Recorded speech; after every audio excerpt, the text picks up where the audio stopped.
जय हिंद मेरे डियर साथी, मैं आपका साथी विकास। और आज हम देखने वाले हैं डी फार्मा सेकेंड ईयर का ये फाइनल सब्जेक्ट आपका ईडीएम, जिसे हम शॉर्ट में क्या बोलते हैं, ईडीएम। तो एक्चुअल में इसका देखा ना जाए फुल शॉर्ट नेम क्या होता है, ईडीएम। अगर हम सब लोग क्या बोलते हैं शॉर्ट में, हम इसी ईडीएम बोल देते हैं।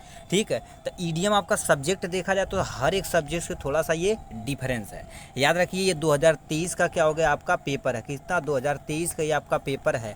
इसमें कहा क्या गया है, ध्यान से सुनिए। टाइमिंग की बात की जाए तो यहाँ पर 2.5 घंटा, हर एक क्वेश्चन जितना भी आप करके आए हैं वो एटलीस्ट कितना 3 घंटा था, 3 घंटा था ना, मगर यहाँ जो होने वाला कितने घंटे का, 2.5 घंटे का होने वाला है। ठीक, एक तो टाइमिंग के चेंज हो गए। कंडीशन नंबर दूसरी इसमें कही गई है क्या, हर एक क्वेश्चन क्या होगा, आंसर जो होता है 80 नंबर का दिया करते हैं, मगर इसमें क्या करेंगे, मैक्सिमम जो मार्क रहेगा कितने नंबर का रहेगा, 50 नंबर का रहेगा। कितने नंबर का रहेगा, 50 नंबर का होने वाला है। और याद रखिए इसमें किसी भी तरह का MCQ, fill in the blank यानी पार्ट सी इसमें कुछ होने वाला नहीं है।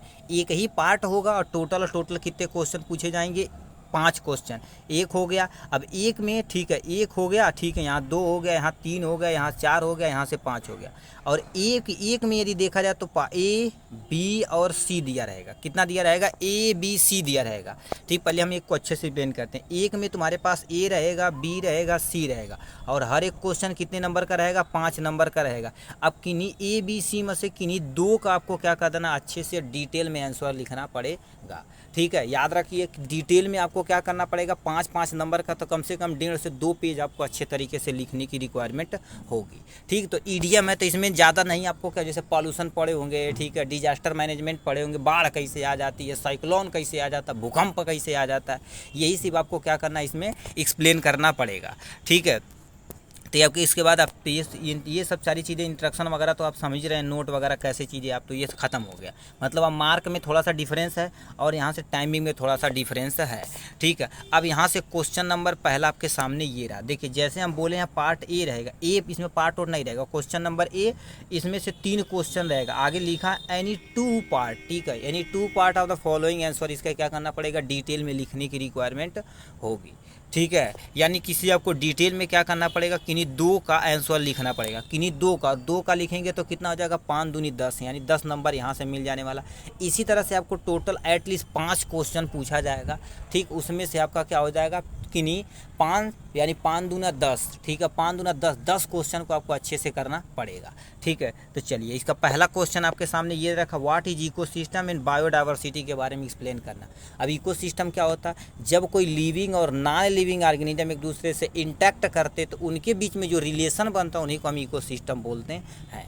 ठीक, अब इसके 2 कंपोनेंट होते हैं, एक बायोटिक और एक बायोटिक कंपोनेंट होता है। अब इसका भी क्या करेंगे, हम सुबह इसका वीडियो एकदम बढ़िया से हम लिखे नहीं है, मगर हम बुक से ही क्या करेंगे, आपको देख के पीडीएफ के जरिए आपको प्रोवाइड करा देंगे। ठीक है, जल्द ही इसका मॉर्निंग में वीडियो एटलीस्ट आपका आ जाने वाला होगा। ठीक है, ये हो गया इन सब चीज़ों के बारे में। नेक्स्ट में लिखा है how human activity and effect of the ecology and ecosystem. मतलब जो ह्यूमन एक्टिविटी हो रही है उससे हमारे इकोलॉजी पर क्या इफेक्ट पड़ेगा और इकोसिस्टम पे क्या इफेक्ट पड़ेगा, इसके बारे में आपको एक्सप्लेन करना पड़ेगा।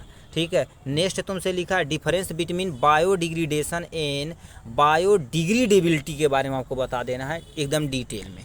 ठीक है, ये हो गया आपका। इसमें किसी 2 ही को आपको टच करना जो अच्छे से आपको एक्सप्लेन करने की आदत हो मतलब आपको जो आती है वही एक्सप्लेन करना है। ठीक है, ऐसा नहीं कि हम जिस पे छेड़ दिए हैं, ठीक है, उसे आप प्लीज़ उतना ही करिएगा जितना आपको अच्छे से आता होगा। ठीक है, ये था पहला क्वेश्चन के बारे में। क्वेश्चन नंबर 2 में तुमसे क्या रखा है, यानी give the chemistry of acid rain. ये एसिड रेन होती क्या है इसके बारे में बताना है। इसका जो जैसे मान लेते हैं सल्फर है, ऑक्सीजन से क्रिया करके सल्फर डाइऑक्साइड बना रहा है, सल्फर डाइऑक्साइड H2O से क्रिया करके H2SO4 बना रहा है।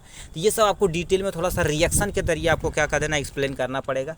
एसिड रेन के कॉज ऑफ एसिड रेन मतलब किसके द्वारा ये कॉज होता है, इसके बारे में बताना पड़ेगा। फिर इसके हमारे ह्यूमन एक्टिविटी पे क्या इफेक्ट पड़ता है, चाहे प्लांट हो चाहे एनिमल हो, क्या इफेक्ट पड़ता है हमारे इन्वायरमेंटल पे, इससे एक्सप्लेन करना पड़ेगा। नेक्स्ट क्वेश्चन पूछा right short note on A green house effect. मतलब ग्रीन हाउस इफेक्ट के बारे में आपको बता देना एकदम डिटेल में, से डायग्राम बना दीजिएगा, अर्थ बना दीजिए, जैसे रेडिएशन आ रही है, रेडिएशन जा रही है।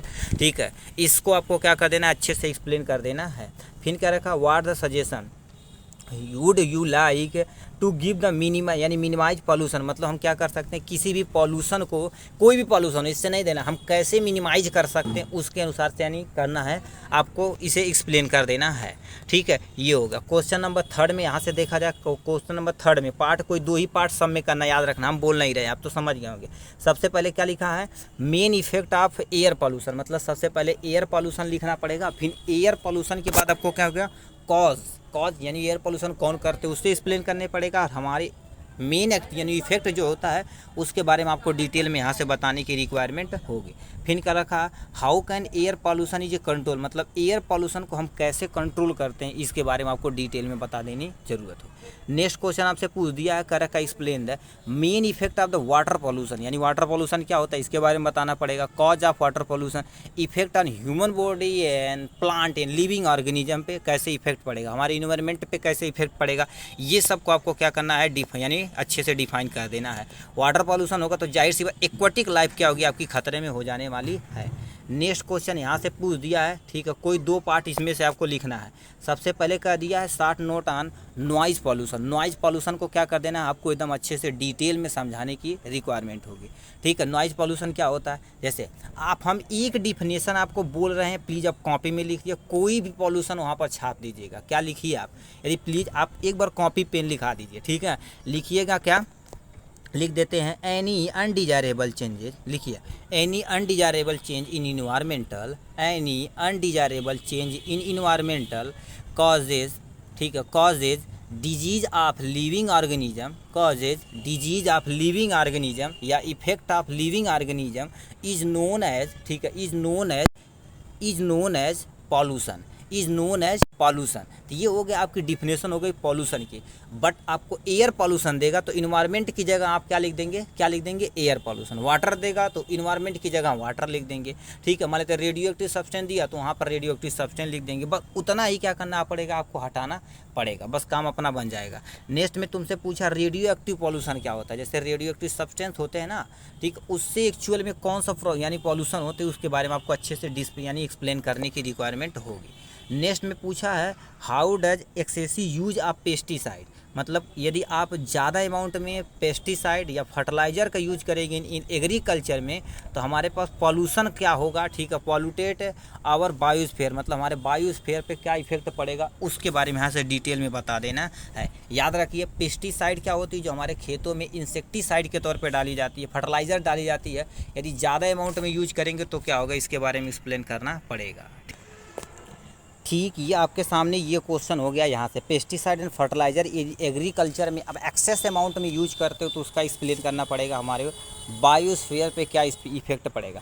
बायोस्फीयर इज इंक्लूडेड बाई, इसमें क्या क्या इंक्लूडेड होते हैं आपके, जो तुम्हारे पास इग्जोस्फीयर, थर्मोस्फीयर, ये सब कार्य आपके अंतर्गत इसी के अंतर्गत आते हैं। बायोस्फीयर मतलब होल वर्ल्ड का, मतलब कोई भी लेयर हो, चाहे एक्वाटिक लेयर हो चाहे टेरेस्ट्रियल लेयर हो, उससे लेना देना नहीं। इसमें मतलब हमारे बायोस्फीयर पे क्या इफेक्ट पड़ता है वो भी नहीं समझ में, तो हमारे इन्वायरमेंट पे क्या इफेक्ट पड़ा ये भी आपको डिफाइन कर देना है। नेक्स्ट क्वेश्चन हमसे यहाँ 5th नंबर क्वेश्चन पूछ दिया, ठीक है, किन्हीं 2 को आपको एक्सप्लेन करना है, डिस्कस। फिर इसमें पहला क्वेश्चन दे रखा discuss objective of the national environmental policy, ये पॉलिसी के बारे में बताना। नेशनल इन्वायरमेंटल पॉलिसी कब आई थी इसके बारे में आपको एक्सप्लेन कर देना है।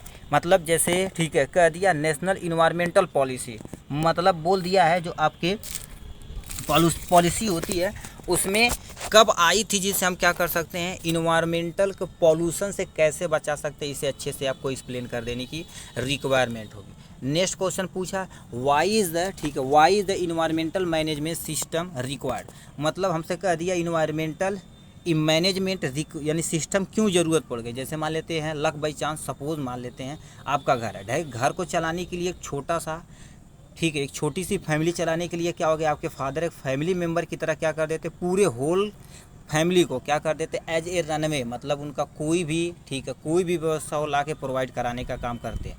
तो ये बताइए हमारा इन्वायरमेंट लक जस्ट एक यू कैन इमेजिन, ठीक है, जस्ट लाइक ए फैमिली, ठीक है। अब बताइए फैमिली को यदि हम गंदा करेंगे तो कोई ना कोई ऐसे एक मैनेजमेंट सिस्टम होना चाहिए जो इसे पूरे अच्छे तरीके से मैनेज करे, कैसे कंट्रोल करना है, यदि पॉल्यूशन हो गया तो उसे रिड्यूस कैसे करना है, ये सब इंक्लूड होता है हमारे, ठीक है, इन्वायरमेंटल मैनेजमेंट सिस्टम की रिक्वायरमेंट होती है। तो क्यों ज़रूरत पड़ती है इसी के बारे में आपको डिटेल में बता देने की रिक्वायरमेंट होगी। नेक्स्ट क्वेश्चन तुमसे पूछा explain type of disaster management, जैसे डिजास्टर मैनेजमेंट के और उसके टाइप के बारे में आपको क्या कर देना पड़ेगा, डिटेल में बताने की रिक्वायरमेंट होगी। जैसे डिजास्टर मैनेजमेंट में तुम्हारे कईयों आ सकते हैं, जैसे natural disaster, man made disaster. अब इसमें तुम्हारे पास जैसे कहते हैं भूकंप आ गया, साइक्लोन आ गया, ये सब ये डिजास्टर मैनेजमेंट के अंतर्गत आता है। अब डिजास्टर मैनेजमेंट के टाइप यानी पहले सबसे पहले आपको एक्सप्लेन करना पड़ेगा डिजास्टर मैनेजमेंट होता क्या, इसे आपको एक्सप्लेन करना पड़ेगा। उसके बाद टाइप ऑफ डिजास्टर मैनेजमेंट, यानी there are two type of the disaster management. First is the natural, ठीक है, फर्स्ट है जो तुम्हारे पास क्या हो जाएगा natural disaster, second is the man made या आर्टिफिशियल, ठीक है, डिजास्टर मैनेजमेंट के बारे में बताना पड़ेगा। तो नेचुरल में तुम्हारे पास जैसे साइक्लोन हो गया, अर्थक्वेक होगा, फ्लूड हो गया, ये सब तुम्हारे आते हैं। अब मैन मेड में देखा जाए तो तुम्हारे पास ऐसे पॉल्यूशन आते हैं जो किसी ह्यूमन एक्टिविटी के द्वारा क्या कर दी जाती है, उसे एक्सप्लेन की जाती है, लक बाई चांस, जैसे एयर पॉल्यूशन, वाटर पॉल्यूशन, ये सब हम ये क्या कर रहा है, ये नेचुरली नहीं, ये किसी ह्यूमन एक्टिविटी के द्वारा इसे क्या हो जा रहा है, पॉल्यूशन कॉजेज हो रहा है। तो इसको आपको क्या कर देना है, अच्छे से एक्सप्लेन करने की रिक्वायरमेंट होगी, ठीक है। अब इसमें मैन मेड में तुम्हारे पास क्या हो गया, कईयों आ सकते हैं, ठीक है, कईयों आ सकते हैं। जैसे मान दिया जाए, ठीक है, जैसे आप यहाँ से देख सकते हैं, ठीक है, जो ह्यूमन एक्टिविटी के द्वारा हो रहा है। जैसे मान लेते हैं आप कंटामिनेटेड वाटर, यानी जो हमारी वाटर बॉडी उसे क्या कर रहे हैं, आप कंटामिनेटेड कर रहे हैं, उससे हो जाएगा। एयर को आप कंटामिनेटेड कर रहे हैं तो उससे हो सकता है। सॉइल को कंटामिनेटेड कर सकते हैं, उससे हो सकता है। मतलब ये सारी आप चीज़ें इंक्लूड होती हैं किसके अंतर्गत, ठीक है, ये सब तुम्हारे पास मैन मेड के अंतर्गत आती हैं। कैन यू सिप यानी इमेजिन मान सकते हैं आयल स्पोइलिंग क्या होती है, ठीक है। मान लेते हैं आप क्या कर रहे हैं, आयल को एक कंट्री से दूसरे कंट्री में एक्सपोर्ट कर रहे हैं या इंपोर्ट कर रहे हैं, ठीक है। तो ये जो आयल है क्या कर रहे हैं, लक बाई चांस हमारे क्या होगा, लीकेज हो जाए इन एक्वाटिक में, मतलब यानी जो हमारे पास है पानी में क्या हो जाए, ये हमारे मान लेते हैं, ठीक है, लीकेज हो जाए तो एक्वाटिक लाइफ इससे क्या हो जाती है, हमारी ख़राब हो सकती है। तो इसको कैसे मैनेजमेंट करना आपको डिटेल में बताने की रिक्वायरमेंट होगी। चलिए आज के लिए बस इतना ही, फिर मिलेंगे नेक्स्ट वीडियो पे नेक्स्ट टॉपिक के साथ। तब तक के लिए bye bye and take care. और इसका सोल्यूशन हम क्या करेंगे, जल्द ही आपको प्रोवाइड करा देंगे। हमारे कॉन्टैक्ट नंबर पर कॉन्टैक्ट करिएगा, हम आपको तुरंत ही इसका सोल्यूशन प्रोवाइड करा देंगे, ठीक है। चलिए आज के लिए बस इतना ही, फिर मिलेंगे नेक्स्ट वीडियो में नेक्स्ट टॉपिक के साथ। तब तक के लिए bye bye and take care.